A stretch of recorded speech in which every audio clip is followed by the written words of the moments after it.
So today I'm talking to Linda Hutsell Manning, who has two entries into our Spirit of the Hills contest. An entry in the nonfiction section called Waitressing at Marie Dressler Restaurant, and a piece of poetry called Windsurfing. So hi, Linda, welcome. Thank you. So I'm familiar with your work as a writer and performer, but until recently I didn't realize that you're also a talented super sniffer. Yeah, right. Well, it happened a long time ago. I wasn't getting anything published and I was getting down about it. And so I decided I'd go to, I think it would have been early in 2000. So this is a long time ago. I went to, I think, what was called Go Temp and signed up. And this job came up. And I can't remember what they called it. They didn't call it wind sniffing.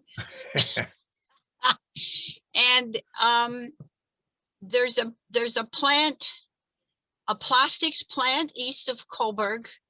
It's down near the lake. Anyway, they make plastic pellets, and there was definitely a bad smell coming from there. And a lot of times it blew into town, but sometimes it blew out our way. We're about 2 kilometers further east. And so all I knew was that I was to go down to this location close to the plastics plant, and then I would be informed what I had to do. And so when I got down there, there was about 10 of us, I think, and they were all sort of, you know, people that were needing to work for one reason or another. It just tells the story. The poem is a narrative poem, and it tells this sort of sleazy guy in his truck. And he pulls out these three big plastic containers. They look like the ones in campsites that you put water in. And we had to sniff each one of them.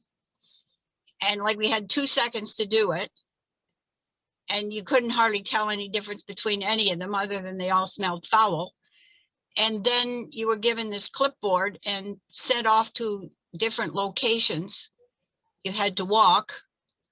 And you were to stand there and sniff and use a Likard scale. I think it was between 1 and 10, and how strong the smell was. Well, you know, like the whole thing was highly problematic and arbitrary. And and so I was sent to all sorts of interesting locations, and some of the other people.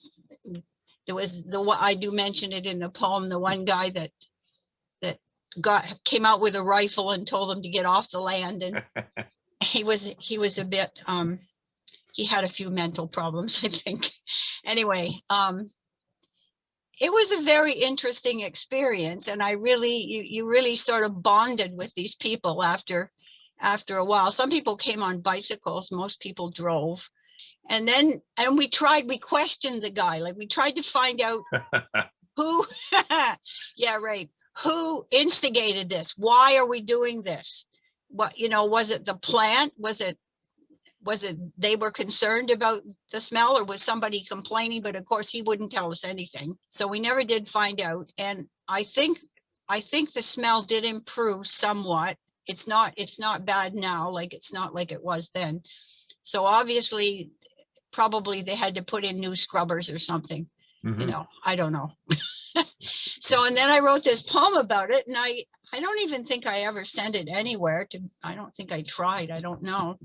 And then when we had this picnic down there, and I said, oh, this is where I did wind sniffing. Well, then everybody got terribly interested. And when I talked about it and said I had this poem about it, so that's how it came to be that I ended up putting it in the contest. I thought, well, it's sort of an interesting piece of Coburg social history, I suppose. Yes. I don't know. And how many of us can say that we've been professional wind sniffers? Well, exactly. Yes. Exactly. I think I got paid minimum wage. Yeah, minimum wage. And even in the rain, we had to do it in the rain. It didn't matter whether it was raining. I mean, the whole thing really and truly was kind of stupid, but you know, it seemed to be sort of a bureaucratic appeasement type thing, you know? Yes. Yeah. Yeah. Get the statistics and say this is what we found, and yeah. So this is one of just 2 poems that I've been able to find of yours. Are you hiding more?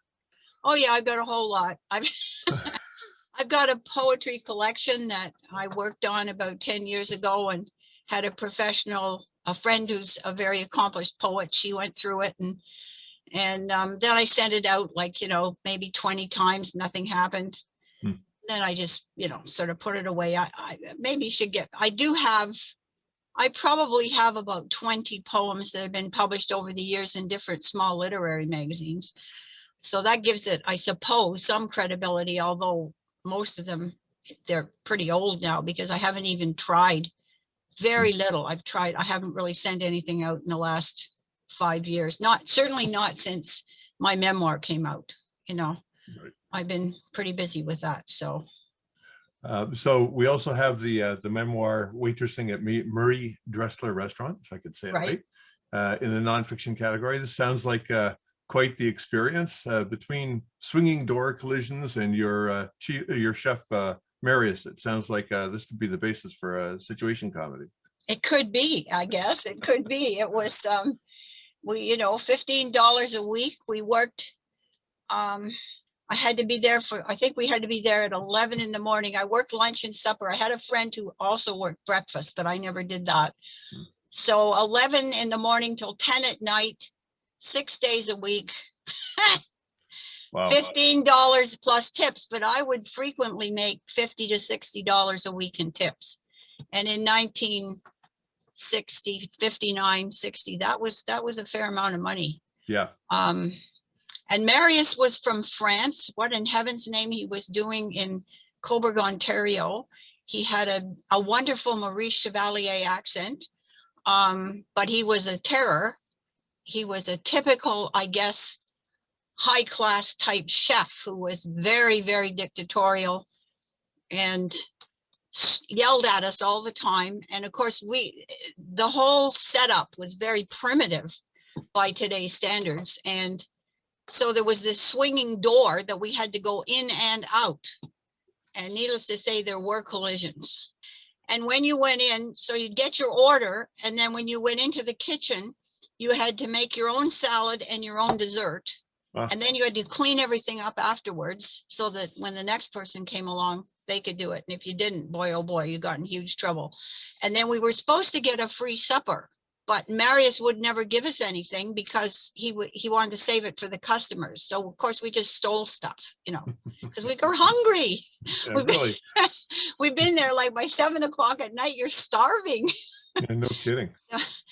We had a lot of fun, and then these very, black cotton uniforms and a white apron and a little thing for your head.